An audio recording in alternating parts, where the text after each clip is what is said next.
When you hear the term concentration camps, this invokes the horrors of Nazi Germany and the intentional killing of Jews during World War II. But long before Nazi Germany, the colonial powers, particularly the British, used concentration camps to crush rebellions and people. But all of these changed after World War II, as the British used these camps to build its agriculture sector. While owning these camps, the British government also willingly agreed to the establishment of such camps in the UK by other countries. But behind these concepts, these camps were places of horrors where prisoners were subject to live under inhumane conditions, eventually leading to the death of hundreds of thousands of people. From South Africa to Kenya and England to Scotland, this is the forgotten history of British involvement in the use of concentration camps. Welcome to Unveiled History. The Second Boer War saw the beginning of the establishment of concentration camps by the British. After the First Boer War, which led to the independence of two states, the Orange Free State and the South African Republic, both sides crossed again 18 years later due to the discovery of gold. When the British heard that gold and diamonds had been discovered in these states, the British quickly took up arms to take control of the gold mines. However, the Boers resisted, leading to the Second Boer War. The British forces used a variety of strategies to crush the rebellion, including the notable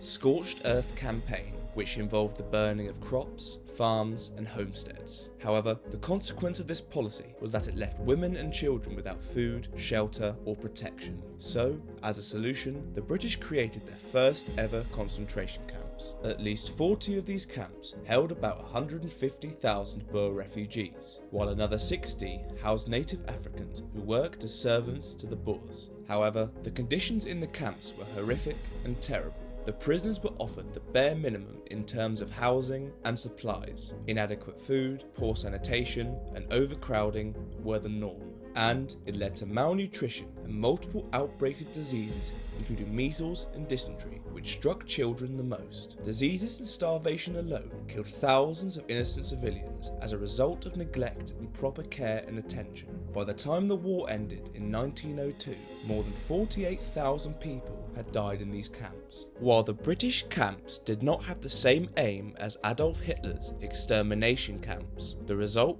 was still the same: the death of thousands of innocents. By the 1930s, the British government had taken control over more than 7 million acres of fertile land from the local tribes living in the Central and Rift provinces in modern-day Kenya. The most affected by this land-grabbing policy were the Kikuyu tribe.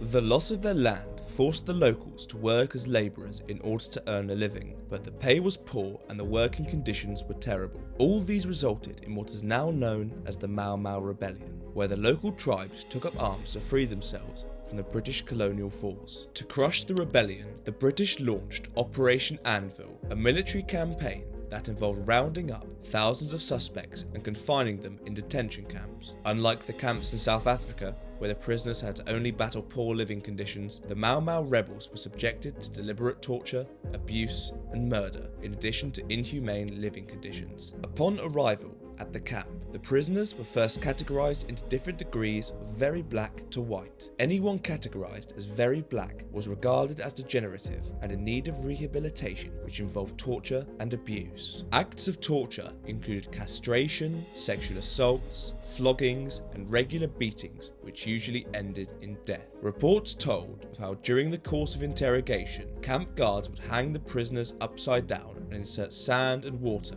into their anuses. In addition to this, the living conditions in the camps were horrible, with a lack of food and medical care. All these continued until March 1959, when 11 prisoners were killed in a single incident at one of the camps. This incident led to the public discovery of the appalling and terrible conditions in these camps. Eventually, the camps were shut down in January 1960, but by then, more than 20,000 people had died, and hundreds of thousands had been inflicted with physical and psychological damage. In June 1940, the British were expecting a German invasion. As a result, Winston Churchill, the Prime Minister of Britain at the time, decided to arrest every German and Austrian in the country and send them to concentration camps. It didn't matter whether those people were Jewish refugees fleeing from Nazi Germany. At the time, it wasn't called concentration camps. Rather, they were renamed internment camps to differentiate them from that of the Nazis. While these camps do not compare to the atrocities that occurred in the camps in Nazi Germany, The fact is that these camps held people indefinitely without trial because of their nationality, ethnicity, religion, and political beliefs.